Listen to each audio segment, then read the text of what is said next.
Bismillahirrahmanirrahim. Assalamualaikum warahmatullahi wabarakatuh.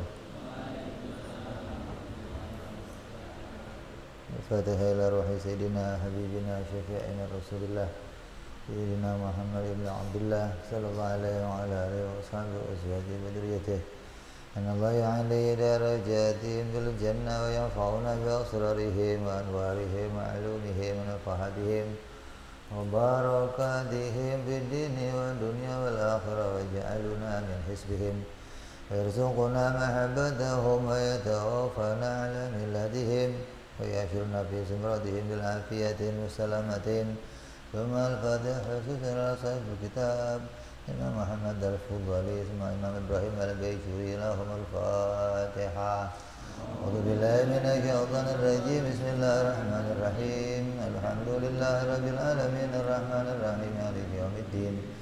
Iyyaka na'budu wa iyyaka nasta'in. Ihdinas siratal mustaqim. Siratal ladzina an'amta 'alaihim ghairil maghdubi 'alaihim waladdallin. Amin.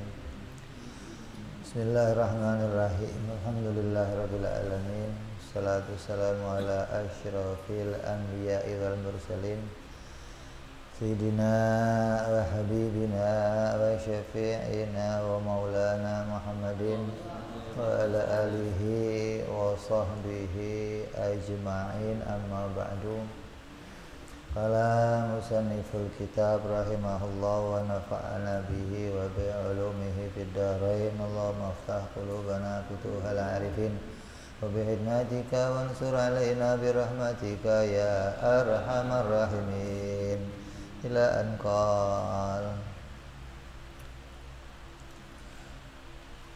Kemarin sudah kita bahas kitab ini dimulai oleh musannif dengan membaca Bismillahirrahmanirrahim. Kalau kita melanjutkan, musannif memulai berikutnya dengan Alhamdulillah al-munfaridi bil ijad. Segala puji bagi Allah yang esa di dalam penciptaan. Alhamdulillah menjadi kalimat pembukaan yang kedua. Apa dasarnya? Dasarnya sama seperti yang kemarin, yaitu hadis Nabi Shallallahu Alaihi Wasallam, dikatakan kullu amrin zibalin la yubda'u fihi bilhamdulillah. Al hadis bahwa aqta bahwa abtar bahwa ajdam.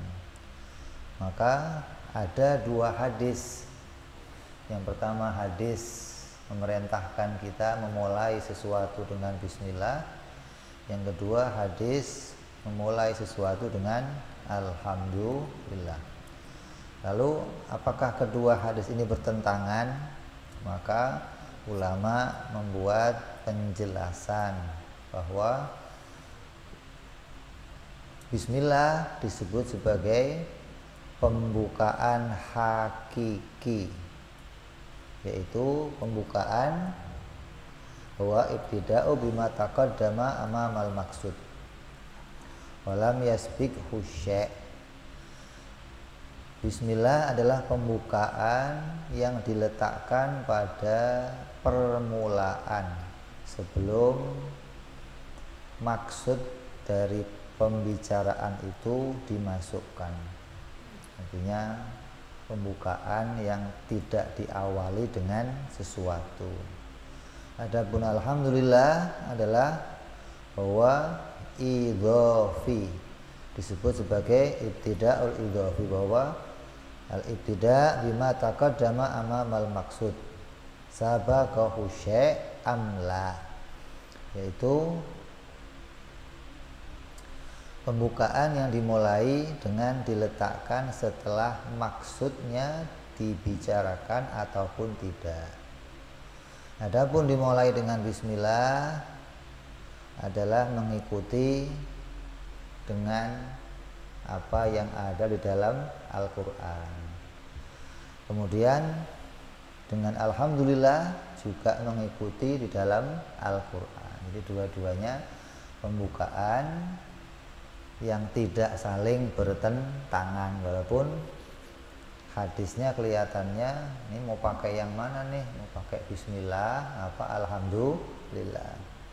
Nanti ada hadis yang ketiga, kullu amrin dibalin la yubda'u fihi bi dzikrillah. Sesuatu pekerjaan yang baik tidak akan sempurna, tidak akan mendapatkan kebaikan kecuali dimulai dengan zikrillah. Nah, bismillah ini termasuk zikrillah. Alhamdulillah termasuk zikrillah. Dan boleh pula memulai sesuatu dengan zikir-zikir yang lainnya, gitu loh. Berarti boleh kamu mulai sesuatu dengan zikir apapun yang niatnya adalah memulai satu pekerjaan dengan harapan mendapatkan kebaikan dari Allah Subhanahu wa ta'ala. Tapi yang umum adalah sesuai dengan apa yang sudah digunakan oleh para ulama. Kalau saya makan mulainya pakai subhanallah boleh enggak? Ya boleh, kan subhanallah termasuk zikrillah. Makan mulai pakai alhamdulillah boleh, boleh karena termasuk zikrillah, tapi ya nggak umum.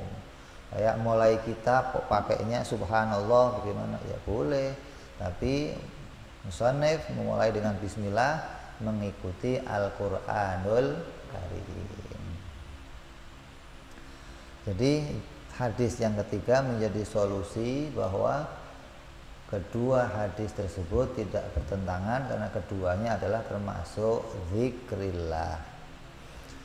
Maka meletakkan bismillah juga pada tempat-tempat yang baik dan tempat yang mulia, tempat yang tidak menurunkan derajatnya. Begitupun meletakkan alhamdulillah. Jadi ada nanti yang namanya perkara-perkara yang disebut perkara yang haram zati dan makruh zati. Kalau perkara yang haram zati maka tidak boleh dimulai pakai bismillah ataupun alhamdulillah.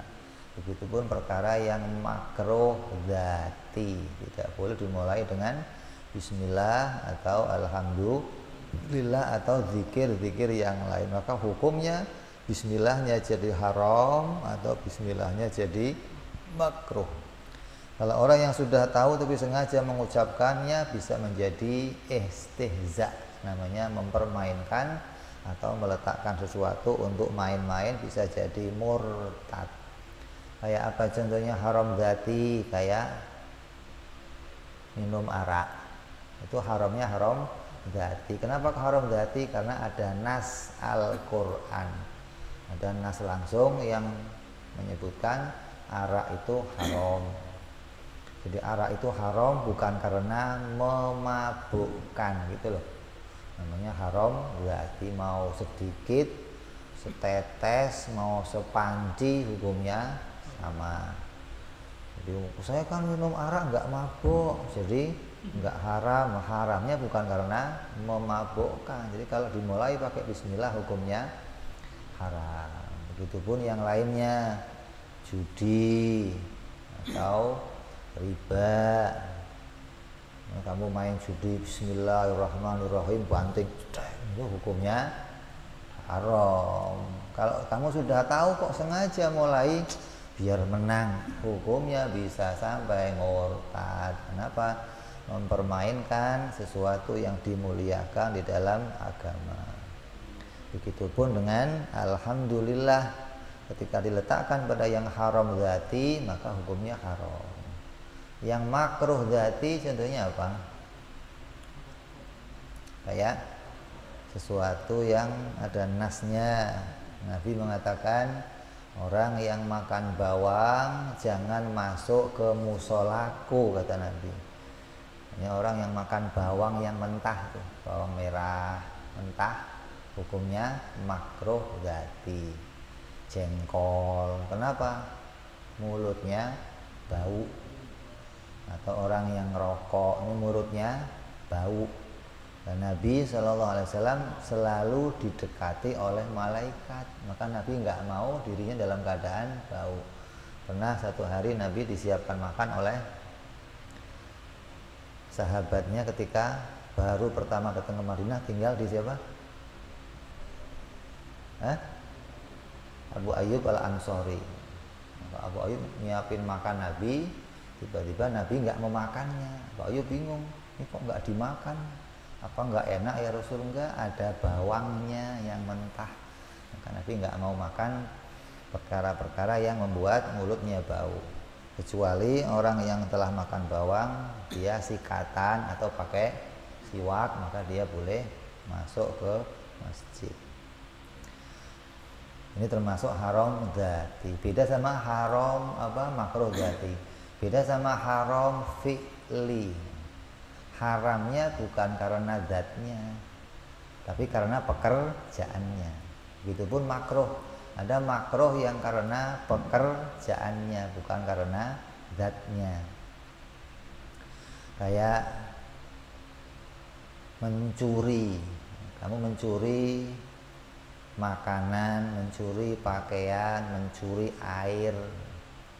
Kamu pakai air pam, tapi kamu colong airnya umpamanya. Kamu mainin meternya, atau kamu bikin cabang langsung ke rumah kamu tanpa lewat meteran, berarti airnya nyolong, itu namanya haram. Nah, haram disebut haram fi'li. Kenapa? Karena dasarnya air itu halal.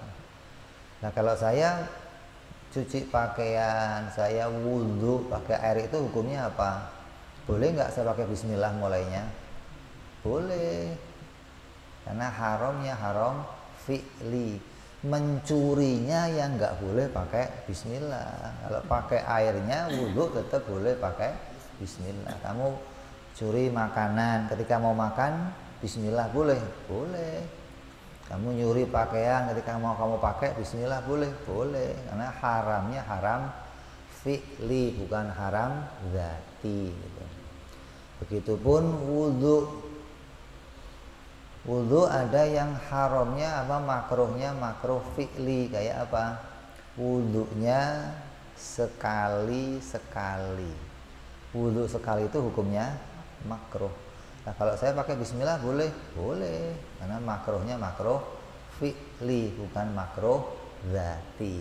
Jadi ada penempatannya, baik mengucapkan bismillah ataupun alhamdulillah. Kayak kamu lihat kemaluan kamu sendiri, hukumnya apa? Makruh fi'li, bukan makruh dzati. Ketika ada tujuan maka boleh. Kalau nggak ada tujuan hukumnya makruh. Maka orang-orang dulu, para orang soleh, orang sufi-sufi, kalau mandi selalu pakai celana. Kalau kita kan enggak, pokoknya asal kangen ya ditonton gitu aja, kadang dibolak-balik hukumnya makruh. Alhamdulillah juga terkadang ditempatkan nggak pakai diawali bismillah. Kayak contohnya apa? Khutbah Jumat, mulainya pakai apa? Bismillah, alhamdulillah. Alhamdulillah, nggak pakai bismillah. Ada pula pekerjaan yang nggak dimulai pakai bismillah, nggak dimulai pakai alhamdulillah. Contohnya apa? Azan. Nggak ada azan. Sholat, mulainya pakai apa? Nggak pakai bismillah, nggak pakai alhamdulillah. Jadi pekerjaan ada yang dimulai pakai bismillah, ada pakai alhamdulillah, ada pula pakai zikrillah yang lainnya. Ini penempatan secara hukum. Kemudian alhamdulillah itu adalah sanaun atau disebut sebagai pujian. Pujian yang baik pada sesuatu yang baik. Yang memuji itu apa sih pujian itu? Pujian itu ucapan yang baik pada sesuatu yang baik. Kalau ucapan yang baik pada sesuatu yang jelek, ya bukan pujian namanya. Sesuatu yang jelek kok kamu puji namanya, itu bukan pujian.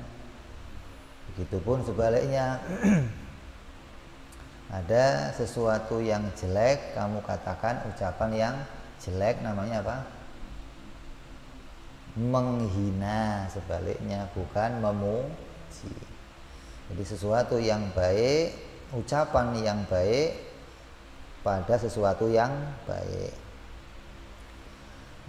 Alhamdulillah lughatan sana'un alal jamil al-ikhtiyari ala jihati ta'zim sawa'un ta'alluqut bil fadail aw sifat allati la yatawaqqafu tahaqququha ala ta'addi atharaha li ghairihi am bil fawadil aw sifat allati yatawaqqafu tahaqququha ala ta'addi atharaha. Ucapan yang baik pada sesuatu yang baik, yang ikhtiari, yang diusahakan dengan adanya penghormatan, baik itu pada perbuatan ataupun pada sifat. Kayak ada orang ngasih kamu sesuatu terus kamu puji, namanya ucapan yang baik pada pekerjaannya orang itu berbuat baik pada kamu. Atau ucapan yang baik pada sifat, kayak ada orang alim, ada orang soleh, kamu puji, soleh banget orang itu ucapan yang baik pada sesuatu yang baik, baik itu berupa pekerjaan ataupun berupa sifat.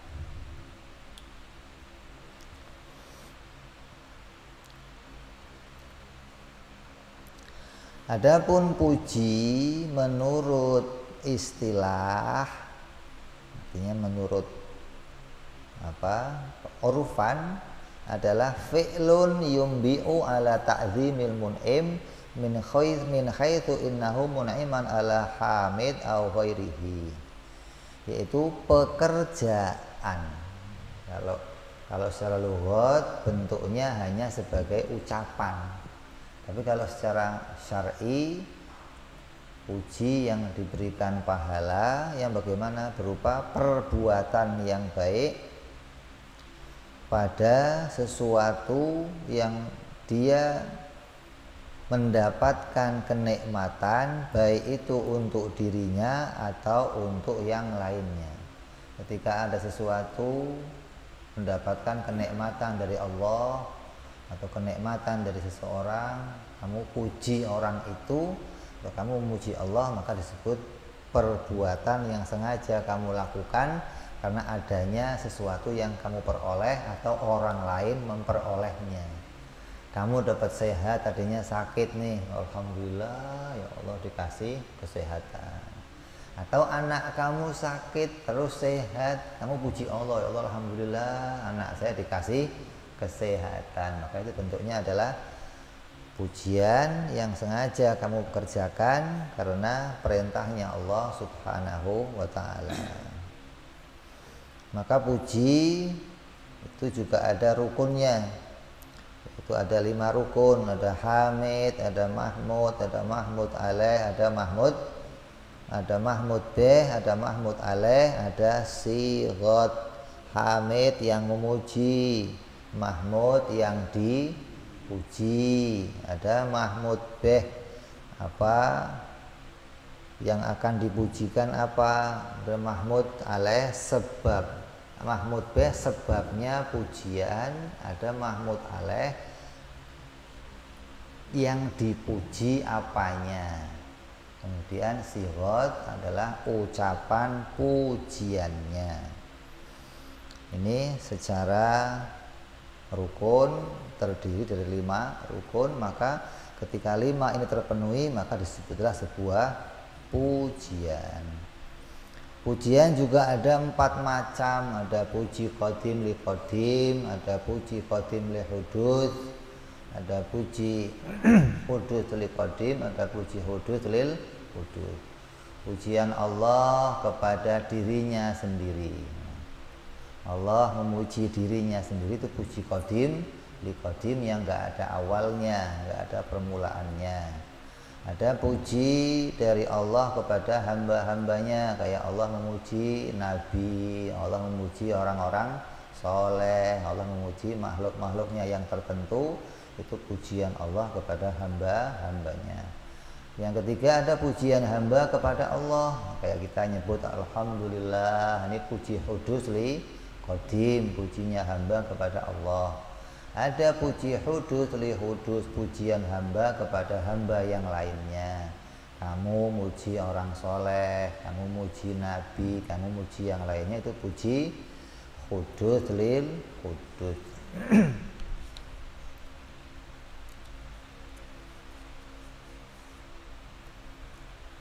Terus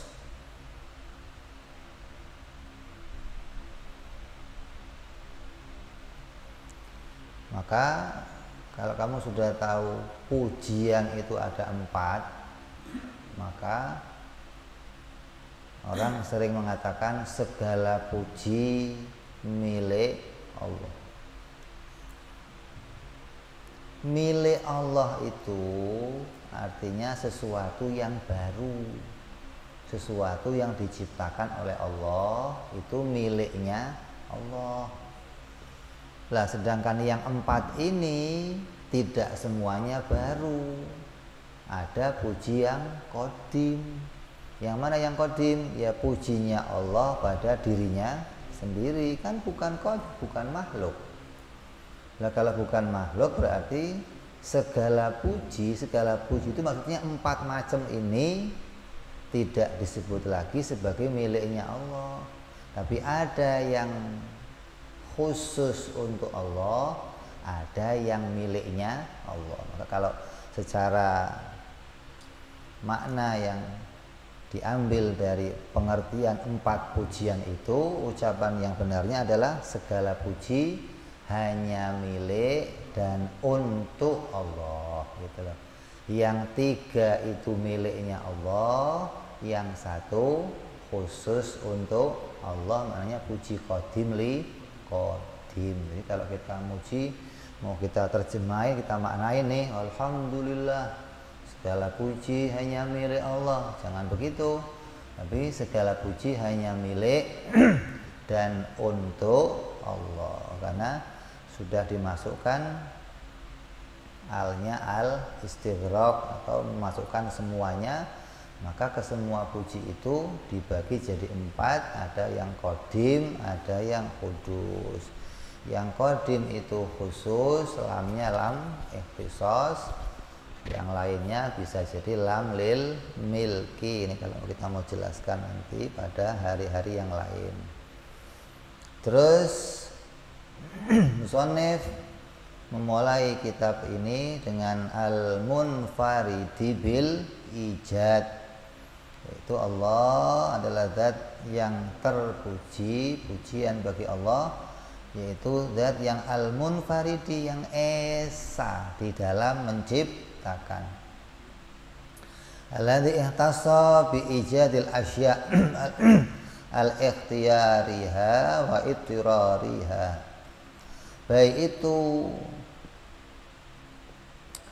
perkara yang diwujudkannya, perkara yang berupa usaha ataupun tidak usaha. Allah menciptakan segala sesuatu pada diri makhluknya.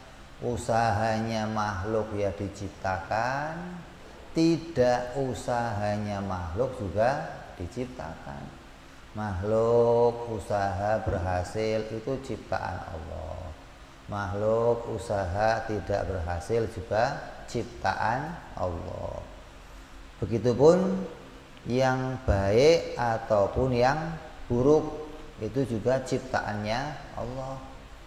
Kamu lakuin kebaikan, sholat, itu ya ciptaan Allah. Kamu maksiat, itu juga ciptaannya Allah. Tapi nggak boleh menyandarkan yang jelek-jelek kepada Allah. Ini hanya boleh disampaikan itu pada makom taklim, untuk menjelaskan kedudukan bahwa segalanya diciptakan oleh Allah. Kembali kepada makna apa? Al-Quran menyebutkan Alhamdulillahirabbil alamin. Alamin itu jami' semuanya alam, semua yang muncul itu penciptanya hanya al-munfarid, itu hanya Allah subhanahu wa ta'ala. Maka hal ini mengisyaratkan kepada pemahaman ahlu sunnah wal jamaah tentang wahdatul af'al, wahdaniyah fil af'al. Allah itu esa di dalam perbuatannya. Gak ada perbuatan lain dalam menciptakan kecuali perbuatan Allah.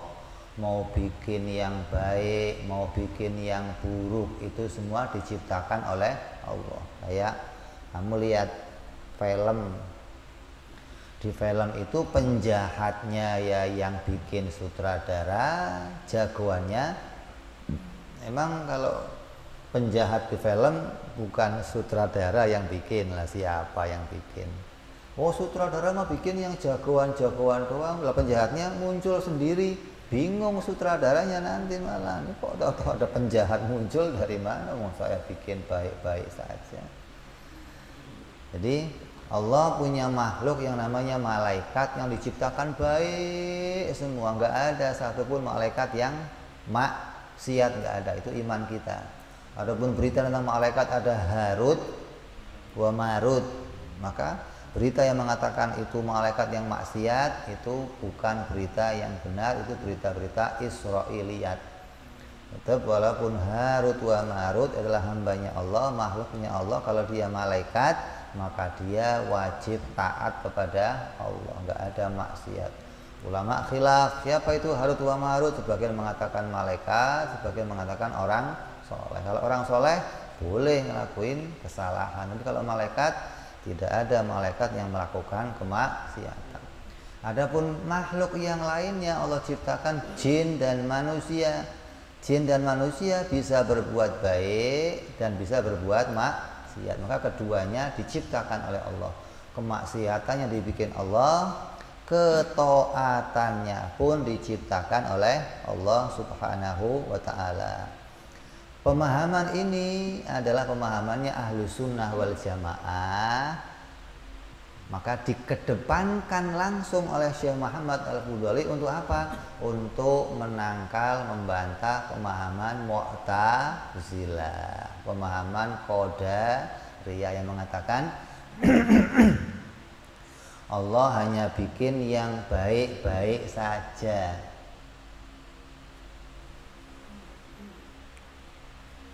Mu'tazilah mengatakan khair minallah syar minan nas. Makanya sering tuh ada kiai-kiai ngomong kan, ustadz kita ngomong yang baik-baik datang dari Allah, yang buruk-buruk datang dari kita.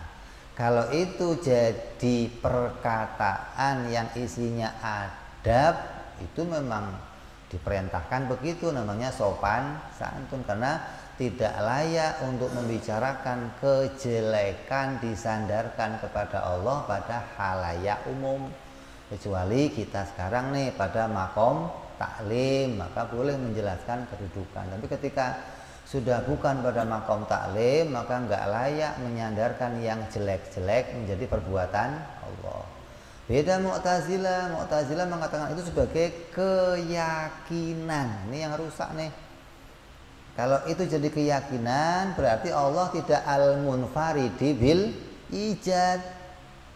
Berarti yang ijad, yang menjadikan itu ada dua. Ada makhluk bisa menciptakan sesuatu, ada Allah juga bisa menciptakan sesuatu.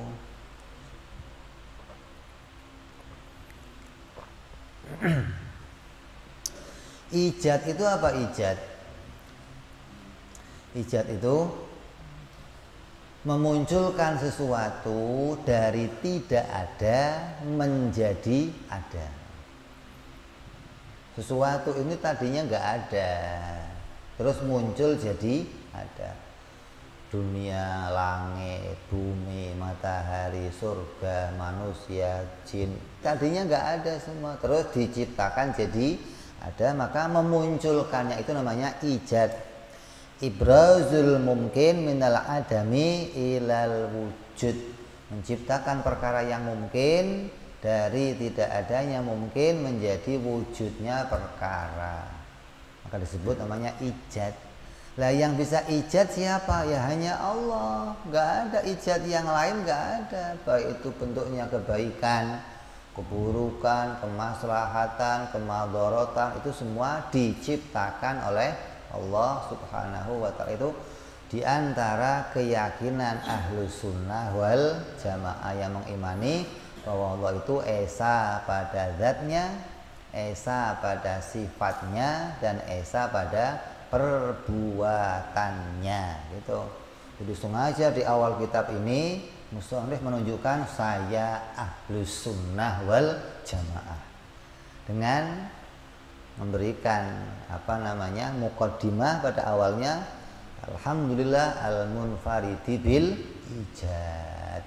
Allah adalah zat yang esa, segala puji bagi Allah, segala puji hanya milik untuk Allah, zat yang menciptakan segala sesuatu, zat yang esa dalam menciptakan segala sesuatu. Lalu musannif hanya mengedepankan ijad, padahal yang jadi perbuatan Allah bukan hanya ijad tapi juga i'dam. Allah itu enggak hanya mewujudkan tapi juga meniadakan. Masya Allahu kana wa ma lam yasha lam yakun. Apa-apa yang wujud itu ya karena diwujudkan oleh Allah, apa-apa yang tidak ada ya karena ditiadakan oleh Allah. Allah itu enggak hanya mewujudkan adanya saja tapi juga menciptakan ketiadaannya sesuatu gitu. Terus kenapa musannif hanya menyebutkan Allah hanya mewujudkan saja di sini? Namanya diringkes. Kalau mengatakan i'dam juga kepanjangan, atau kata Syekh Muhammad Al-Baijuri sebagai muridnya mengatakan bahwa karena yang namanya i'dam meniadakan itu ada khilafnya ulama gitu loh. Ada ulama yang mengkhilafkan bahwa meniadakan itu bukan fi'il, meniadakan itu bukan perbuatan, yang perbuatan itu hanya menciptakan. Siapa diantaranya? Diantaranya Imam Haramain. Dia mengatakan bahwa Allah itu hanya mewujudkan. Adapun meniadakan itu enggak perlu diciptakan. Kayak ginilah. Yang namanya menaikkan itu hasil perbuatan. Artinya di bawah, dinaikkan, ini hasil perbuatan. Kalau menurunkan nggak usah perbuatan lagi, cukup dengan tidak adanya menaikkan akan turun. Maka tiada itu dikatakan tiada dengan sendirinya. Itu kata Imam Haramain gitu loh. Kalau ini saya lepas dari pegangan saya, jadinya apa? Tanpa perlu saya turunkan gitu loh. Beda sama pendapatnya ulama yang lain. Allah menaikkan dan menurunkan. Jadi ada dua pendapat ulama yang mengatakan penciptaan Allah itu dua, mengadakan dan meniadakan. Ada ulama yang lain mengatakan Allah itu hanya mengadakan, nggak perlu meniadakan. Ketika sumber-sumber yang mau diadakan itu nggak dimunculkan, maka pasti hasilnya apa? Tiada gitu loh. Jadi barang yang sudah ada itu untuk jadi adam nggak perlu diadamkan, cukup sebab keadaannya, sebab wujudnya dihilangkan akan jadi sesuatu itu adam gitu loh. Beda sama pendapat Imam Sanusi, Imam Muhammad Al-Ghazali mengatakan kayak orang gini, kamu bikin gambar di papan tulis, Bikin gambar itu berarti kamu memunculkan sesuatu, kamu gambar. Kalau mau kamu tiadakan harus dihapus gitu loh. Lah menghapus itu juga perbuatan gitu. Itu pendapat kita begitu. Jadi mengadakan ya hasil perbuatan, meniadakan juga hasil perbuatan. Jadi kenapa di sini kok nggak disebut meniadakan? Karena ada khilafnya ulama. Yang disepakati mengadakan, semua sepakat itu pasti diciptakan oleh Allah. Beda dengan Mu'tazilah yang mengatakan mengadakan juga tidak semua perbuatan Allah. Allah hanya berbuat yang baik-baik saja. Yang buruk-buruk kayak apa? Orang zina, orang minum arak, orang berbuat maksiat, itu bukan Allah yang bikin. Apa alasannya? Apa alasannya? Karena Allah tidak memerintahkannya. Sesuatu yang nggak diperintah sama Allah pasti yang nggak diciptakan Allah. Allah melarang zina. Masa Allah bikin zina? Gitu loh. Allah melarang riba. Masa Allah bikin riba? Allah melarang orang judi. Masa Allah bikin orang judi? Kan Allah melarangnya gitu. Kalau melarang pasti juga tidak diciptakan. Yang diciptakan Allah apa? Yang diperintahkan saja. Salat Allah perintahkan, maka orang yang sholat diciptakan oleh Allah. Puasa, zakat, bersedekah, ngaji, semua yang Allah perintahkan yang baik-baik itu hasil pertolongan Allah, diciptakan oleh Allah. Adapun yang Allah larang, zina, minum arak, berbuat dosa yang lainnya, bukan Allah yang bikin. Kenapa? Karena Allah melarangnya. Lah kalau bukan Allah yang bikin siapa? Oh ya manusia itu sendiri. Jadi kejelekan itu yang bikin manusia. Kita nanya. Contohnya kejelekan, hal yang buruk-buruk, contohnya. Tanya, itu keburukan datang dari mana? Oh dari setan. Setan itu penyebab keburukan, maka setanlah yang menyebabkan manusia jadi buruk. Nah, setan itu menjadi penyebab keburukan. Ditanya, lah setannya buruk enggak? Buruk. Setan jadi buruk yang bikin siapa? Buruk sendiri. Gimana sih? Lah setan diperintah baik enggak sama Allah? Hah? Allah perintah iblis sujud nggak sama Nabi Adam? Kok nggak sujud? Yang mempengaruhi iblis nggak sujud siapa? Kalau kamu berbuat jahat, namanya nih, kamu zina, minum arak, oh saya mah dipengaruhi iblis. Nah, tanya lah, iblis berbuat buruk dari mana pengaruhnya? Dari iblis lagi, ya nggak habis-habis kalau begitu. Jadi keburukan sesuatu itu juga diciptakan oleh Allah. Gimana kok Allah menciptakan? Allah menghalangi dia mendapatkan hidayah, gitu loh.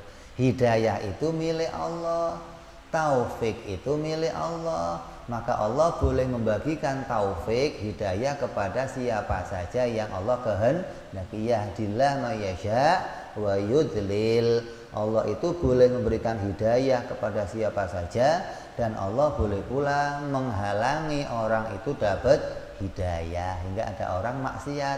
Ketika dihalangi hidayahnya, dihalangi taufiknya, maka dia nggak bisa berbuat kebaikan, maka dia ngelakuin kemaksiatan yang diciptakan oleh Allah. Nah, kalau ngomong, oh iblis yang bikin orang jadi jahat, lah kalau iblis jahat, yang bikin iblis jahat siapa? Atau contoh yang lain deh, oh itu anak kecil sakit, punya dosa, punya kesalahan, yang bikin siapa? Sakit hal baik apa hal jelek? Sakit itu hal baik. Kalau sakit hal baik, ini pingin sakit semua dong harusnya. Ini begitu sakit, ya Allah, jangan diberi sakit ya Allah. Dia nggak mau sakit. Jadi anak-anak kecil yang sakit juga yang bikin Allah. Kalau Allah harus bikin yang baik-baik, harusnya nggak ada anak kecil yang sakit. Nyatanya banyak anak kecil sakit, bahkan nggak sakit, ada yang meninggal, ada yang ini. Yang demikian juga diciptakan oleh Allah. Ini pemahaman Ahlus Sunnah wal Jamaah. Jadi musannif mengedepankan ini untuk menunjukkan bahwa kita punya ciri Ahlus Sunnah wal Jamaah. Apa cirinya? Mengimani bahwa Allah pencipta segalanya. Yang baik diciptakan Allah, yang buruk juga diciptakan Allah. Sebagaimana rukun iman kita, khairihi wa syarrihi minallah, gitu ya. Jadi ini yang disebutkan oleh musannif. Maka dalam hal ini Syekh Ibrahim Al-Bajuri merupakan salah satu murid langsung dari Imam Ahmad Al-Ghazali, memberikan alasan tersebut hingga jelas tuh alasannya kenapa musannif menyebutkan dengan hanya menyebutkan al-munfaridi bil ijad. Ada lagi mengatakan, oh enggak itu alasannya. Apa alasannya? Oh karena itu bentuk sajak atau kalimat yang sengaja diletakkan agar kalimatnya jadi baik gitu loh. Kalau pakai ijad iqdam nanti kalimatnya enggak baik sebagai bentuk sajak.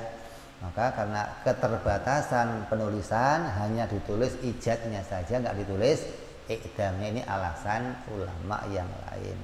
Tapi sebagai murid langsung musannif, Syekh Ibrahim Al-Bajuri menjelaskan alasannya karena memang adanya khilaf antara ijad dan iqdam. Ada yang mengatakan Allah menciptakan kedua-duanya, yaitu mewujudkan ya perbuatan Allah, meniadakan juga perbuatan Allah, dan mengatakan Allah hanya mewujudkannya. Maka al-munfarid itu juga diantara nama-nama Allah. Al-munfarid itu juga diantara nama-nama Allah yang tauqifiyah, ada dalam Asmaul Husna. Adapun iqdam ada enggak? Dalam Asmaul Husna ada iqdam? Enggak ada, maka enggak disebutkan oleh musannif karena bukan yang ada dalam Asmaul Husna. Ini alasan yang lainnya gitu loh. Kenapa kok pakainya kalimat hanya al-munfaridi bil ijad? Karena ijad itu adalah al-munfarid di antara bentuk tauqifiyah yang ada di dalam Al-Qur'an. Apabila menyebutkan nama-nama tersebut, maka termasuk mendapatkan kebaikan atau mendapatkan pahala. Namun nama-nama yang tidak disebutkan dalam Al-Quran, sudah kita omong kemarin, boleh saja disebutkan tapi enggak mendapatkan pahala, asal kata-kata itu atau nama itu tidak mengurangi kemuliaannya Allah Subhanahu wa ta'ala.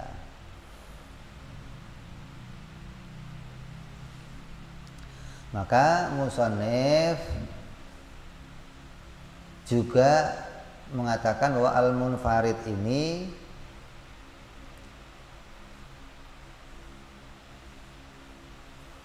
tidak disebutkan dalam Al-Quran. Beliau menggunakan pendapatnya Syekh Abu Bakar Al-Baqilani, di mana beliau membolehkan menggunakan nama-nama Allah tanpa apabila nggak ada izin dan tidak ada larangan. Sedangkan Allah bersifat dengan makna, dengan nama yang tidak memberinya prasangka pada sesuatu yang mustahil bagi Allah Subhanahu wa ta'ala. Kalau Al-Wahid, Al-Ahad itu semua tauqifiyah tuh, ada disebutkan di dalam Al-Qur'anul Karim. Ini pembahasan yang ringkas tentang Alhamdulillah. Terus musannif memulai kitabnya lagi dengan wassalatu wassalamu ala sayyidina Muhammadin Salawat dan salam kepada Sayyidina Muhammad. Setelah apa? Setelah dimulai pakai bismillah, lalu pakai alhamdulillah, lalu musannif memulainya lagi pakai sholawat kepada Nabi Muhammad Sallallahu Alaihi Wasallam. Kenapa? Itu pun karena adanya berita dari Nabi Sallallahu Alaihi Wasallam. Nabi memberitakan kullu kalamin la yubda'u fihi bidzikrillah tsumma bisolati alayya fahuwa aqta. Sebuah perkataan, ucapan yang tidak dimulai dengan zikrillah, ada hadis nih, bidzikrillah dan bisolati alayya fahuwa aqta, maka perkataan itu enggak dapat kebaikan atau terputus pahalanya atau kurang pahalanya. Maka musannif pengen kitab ini jadi kitab yang baik, kitab yang terus mendatangkan pahala, maka beliau menyebutkan nama Nabi Muhammad Sallallahu Alaihi Wasallam dan mendoakan beliau dengan apa yang diperintahkan oleh Allah Subhanahu wa taala. Ya ayyuhalladzina amanu sallu alaihi wasallimu taslima. Maka dimulailah kitab ini pula dengan bersolawat kepada Nabi Muhammad Sallallahu Alaihi Wasallam. Wali khabarin man shalla alayya fi kitabin lam tazil malaikah tastaghfir lahu madama ismi fi dzalikal kitab.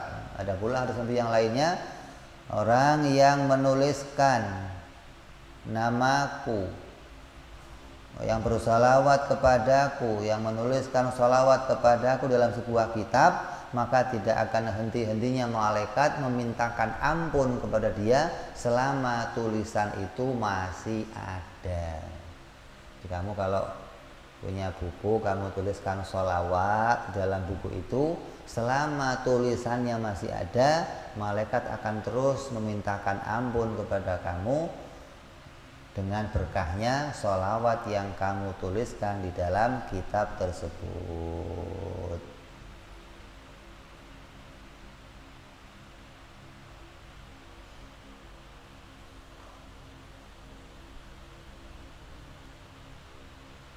Terus ada pula penjelasan tentang sholawat. Kan ada ayat innallaha wa malaikatahu yusalluna 'alan nabi.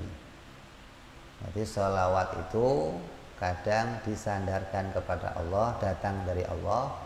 Ada sholawat datang dari malaikat, ada sholawat datang dari manusia atau dari makhluk-makhluknya Allah yang lain.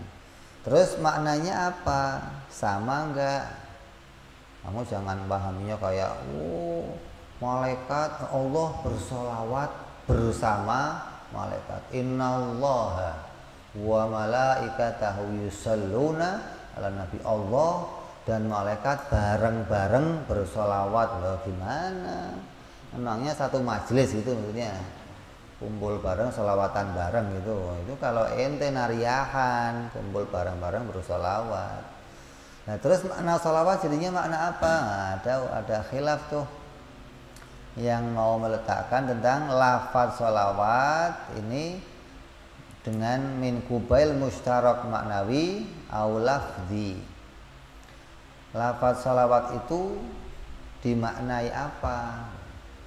Apa maknanya punya makna sendiri atau maknanya makna yang sama dengan yang lainnya? Maka ulama beda-beda. Kayak ngomong begini, mata itu apa? Hah? Mata itu apa? Masih umum, belum jelas. Mata apa? Kalau matamu lah itu. Nah, kalau mata kaki, mata uang. mata air. Nah, itu mata itu masih punya banyak makna. Tinggal mau disenderkan kepada apa gitu loh. Sholawat ya begitu. Kalau sholawat doang, ini secara bahasa sholawat itu kan jamak. Kalau mufradnya sholat. Secara bahasa artinya doa gitu loh. Secara bahasa tuh. Nah, kalau secara istilah sholat itu apa? Sholat itu ya perbuatan yang dimulai dengan takbir, ditutup dengan salam, dan dengan syarat-syarat yang tertentu. Namanya perbuatan kayak kamu kerjakan sholat duhur, asar, itu sholat secara istilah namanya. Kalau sholat secara lughat bahasa namanya doa. Ya kamu shollu ala fulan namanya. Maka maknanya kita doakan si fulan, itu sholat secara bahasa. Tapi ada lagi maknanya sholawat secara lughawi wal istilah. Artinya ketika sholawat disandarkan kepada Allah, berarti sholawatnya Allah dimaknai rahmat, atau Allah menjadikan kebaikan. Kalau sholawat pada malaikat maknanya istighfar, malaikat memintakan ampun. Kalau sholawat yang datang dari selain malaikat, baik manusia, jin, dan yang lainnya, dimaknai doa. Atau boleh juga dimaknai sholawat yang datang dari Allah, itu maknanya rahmat. Sholawat yang dari selain Allah, mau itu malaikat, mau manusia, mau jin, mau tumbuh-tumbuhan, mau hewan, maknanya doa. Emangnya ada Bib? Ada. Setiap hambanya Allah, batu-batuan, pohon-pohonan, kalau jumpa dengan Nabi mereka bersolawat. Dalam satu riwayat dikatakan Nabi menceritakan, saya ketika di Mekah, ketika di Madinah nih udah hijrah, Nabi menceritakan bahwa waktu saya di Mekah, kalau saya masuk ke lorong-lorong kota Mekah tuh banyak batu-batuan yang mengucapkan sholawat kepadaku. Dan Nabi masih ingat sholawatnya, batu ini ngucapinnya begini, batu yang ini ngucapinnya begini, batu ini beda-beda sholawatnya. Makanya orang pakai cincin juga beda-beda gitu, ada cincin hijau, ada merah, ada batu ini, karena mereka juga punya khasiat yang berbeda-beda. Lah kalau sholawatnya batu-batu aja diingat sama Nabi, gimana sholawatnya kita? Artinya sholawatnya mereka itu kan nggak mengharapkan syafaat dari Nabi. Itu pun Nabi mengingat sholawatnya. Gimana sholawatnya makhluk? Sholawatnya manusia yang kita mengharapkan kebaikan dari Nabi. Maka sholawat itu pun sholawat yang akan diingat oleh Nabi Shallallahu Alaihi Wasallam. Dan dikatakan dalam riwayat, orang yang bersholawat kepada Nabi, baca maulid, baca sholawatan di selain malam Jumat dan hari Jumat, sholawatnya dicatat oleh malaikat lalu disampaikan kepada Nabi. Tapi orang yang sholawatnya pada malam Jumat, Nabi hadir langsung untuk mendengarkannya. Jadi maka diistimewakan malam Jumat itu malam yang khusus kita diperintah memperbanyak sholawat kepada Nabi, karena sholawat itu langsung diperdengarkan kepada Nabi Shallallahu Alaihi Wasallam, nggak lagi lewat malaikat. Kalau hari-hari yang lain malaikat nyatet, disampaikan tuh ya Rasulullah fulan bersolawat, fulan bersolawat. Ya, Nabi akan mengingat tiap-tiap sholawatnya umat. Kalau malam Jumat langsung didengarkan oleh Nabi Shallallahu Alaihi Wasallam. Ini pembahasan tentang sholawat kepada Nabi Shallallahu Alaihi Wasallam. Kemudian wassalatu wassalamu ala sayyidina Muhammad. Assalam juga bentuk apa? Doa. Dikatakan wa ismul masdar lissalam. wal masdaru taslim walam yu'baru bihi bimunasabatus sholat. Sholawat dan salam, maka ada pula yang memberikan hukum tuh. Hukumnya bagaimana sih mengucapkan sholawat tanpa salam atau salam tanpa sholawat? Kan ada, kalau kamu baca qasidah assalamu alayka ya, nggak pakai salam, nggak pakai sholat, hanya assalam. Ada yang sholawat doang, shollu ala nabi, nggak pakai salam. Hukumnya apa? Ada ulama yang mengatakan makruh, ada ulama yang mengatakan khilafil aula, antara baik dan lebih baik. Kalau bersolawat doang kepada Nabi baik, kalau ditambah salam lebih baik. Karena perintahnya apa? Perintahnya Allah shollu alaihi wasallimu taslima. Ketika dipisahkan kata ulama makruh.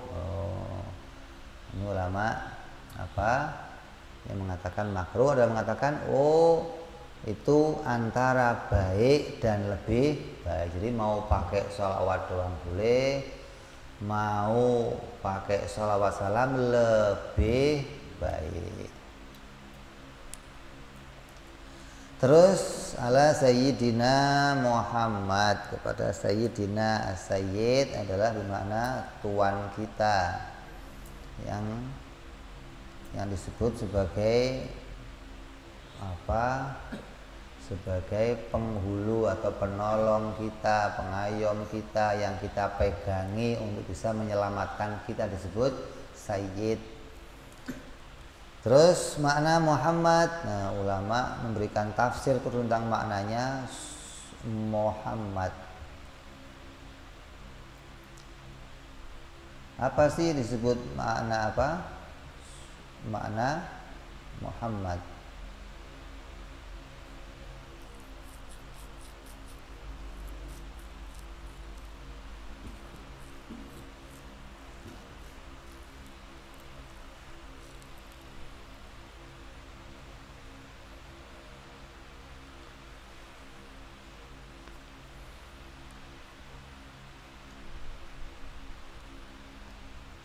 Kata Muhammad itu ulama memberikan tafsir yang panjang tuh, menjelaskan tentang satu persatu hitungan nama tersebut. Nama Muhammad itu kalau mau dihitung jumlahnya kata ada mim, ha, mim, dal. Itu 2 mim, 3 mim, ada ha, ada dal. Kalau jumlahnya berapa? 314. Sama dengan jumlahnya para rasul-rasulnya Allah.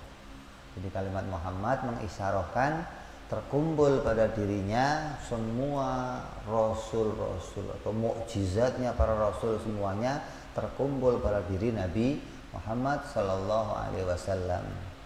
Ini ulama memberikan penafsiran tentang lafaz Muhammad.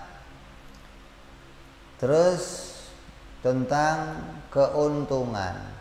Apakah orang yang menyebutkan sholawat itu kembali kepada dirinya atau kembali kepada Nabi Muhammad SAW? Kita doakan nih, ya Allah, mudah-mudahan Nabi Muhammad diberikan tambahan kemuliaan, tambahan keagungan, tambahan kedudukan, tambahkan terus kedudukannya yang tinggi, ya Allah. Ini Nabi itu mendapat keuntungan enggak dari sholawat kita? Atau kita yang dapat keuntungan dari sholawat tersebut? Maka kalau ini makom taklim, kita akan dijelaskan bahwa orang yang mengatakan sholawat kepada Nabi itu, maka manfaatnya kepada kembali atas dirinya orang yang bersholawat tersebut tanpa kecuali, karena Nabi telah sampai pada kesempurnaan yang tinggi. Ini pendapat seseorang yang mengatakan bahwa Nabi mau udah sempurna, udah sampai pada puncak kesempurnaan. Ini kalau kita sholawat, Nabi ya nggak dapat apa-apa, sudah sempurna. Ibaratnya gelas, isinya sudah penuh, ya nggak bisa ditambah lagi, sudah penuh, gimana ditambah gitu loh. Maka pendapat ini ditolak oleh pendapat yang lain, karena sungguhnya Allah Subhanahu wa Ta'ala mampu menjadikan kesempurnaan Nabi tanpa batas. Artinya maksudnya terus nambah, terus nambah, terus nambah, terus nambah. Seperti keadaan orang yang di dalam surga. Di surga itu kenikmatan terus, hari ini enak, besok tambah enak, besok tambah enak, besok terus nambah. Sampai kapan? Ya nggak ada habisnya. Allah mampu menjadikan tambahnya tambah terus. Begitupun kemuliaannya Nabi Muhammad SAW, Allah bisa terus menjadikan yang demikian bertambah. Jadi orang yang bersalawat tersebut itu tetap salawatnya akan bisa dijadikan oleh Allah sebagai jalan untuk terus memuliakan Nabi Muhammad Sallallahu Alaihi Wasallam. Tapi yang demikian jangan jadi sesuatu yang kita niatkan. Saya mau meniatkan Nabi biar tambah derajatnya terus dengan doa saya, nggak perlu. Kenapa? Karena dengan sholawat yang Allah jadikan, Nabi terus dijadikan oleh Allah menjadi manusia yang tambah ya hanya nggak usah kamu doain juga Nabi tambah sholawatnya. Terus sholawat kita niatnya apa? Niatnya agar kita mendapatkan kebaikan dari sholawat tersebut. Jadi jangan orang yang bersholawat bermaksud dengan sholawat tersebut memberi manfaat kepada Nabi Muhammad SAW, melainkan hendaklah dia maksudkan untuk tawasul sebagai wasilah agar kita mendapatkan sesuatu, mendapatkan kebaikan, mendapatkan kemuliaan dari Allah Subhanahu wa Ta'ala dengan sholawat kita kepada Nabi Muhammad Sallallahu Alaihi Wasallam. Walaupun pada hakikatnya Allah mampu menjadikan Nabi terus mendapatkan kemuliaan, terus mendapatkan keagungan tanpa henti-hentinya. Gitu. Jadi kalau kamu sholawat, ibaratnya ini air penuh, kalau kamu tambahin lagi jadinya bagaimana? Luber, tumpah. Nah, tumpahannya kembali kepada kita, gitu loh. Maka yang kita tujukan adalah agar dengan sholawat ini, ya Allah, saya mendapatkan kebaikan, mendapatkan kemuliaan, atau mendapatkan sesuatu berkahnya sholawat kepada Nabi Muhammad Sallallahu Alaihi Wasallam. Ini pembahasan tentang sholawat dan pembahasan tentang salam. Lalu ada pembahasan tentang nama Nabi Muhammad. Tadi sudah kita jelaskan, ada 3 mim yang jumlahnya 270, ada huruf H yang jumlahnya 9, ada huruf Dal yang jumlahnya 35. 270 ditambah 9 ditambah 35 jumlahnya 314. Maka itu menjadi bentuk apa? Isyarah bahwa kesempurnaan ada pada sekalian Rasul terkumpul pada Nabi Muhammad Sallallahu Alaihi Wasallam. Sampai ada syair mengatakan, in syi'ta iddatar rusli kulliha jama'a Muhammadun sayyidul kaunaini man fadla hud lafdha mimi salasan thumma ha wa kada dalin tajid adadan lil mursalina ala. Jika engkau menghendaki jumlah sekalian Rasul, maka dia telah dikumpulkan dalam lafaz Muhammad. Rasul itu jumlahnya berapa? Sudah terkumpul dalam lafaz Muhammad yang merupakan pemimpin di dunia dan akhirat, yaitu nabi yang mempunyai keutamaan. Maka ambillah lafaz mim yang 3, kemudian ha, kemudian dal, niscaya engkau akan dapati jumlahnya nabi-nabi atau rasul yang ada, yang wajib, yang diutus oleh Allah Subhanahu wa taala. Bahkan rasul jumlahnya 25, Bib. 25 itu yang disebutkan dalam Al-Qur'an. Yang enggak disebut Al-Qur'an jumlah semuanya ada 314.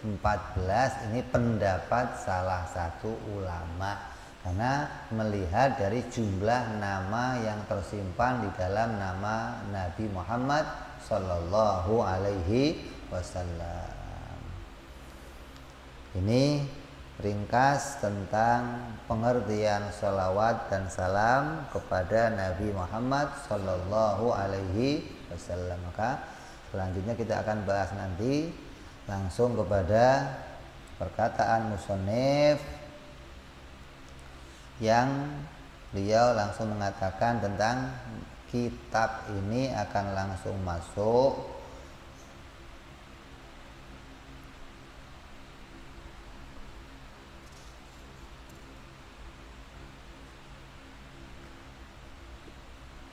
ini bar 6 kok 11 ini hilang kemana satunya tadi?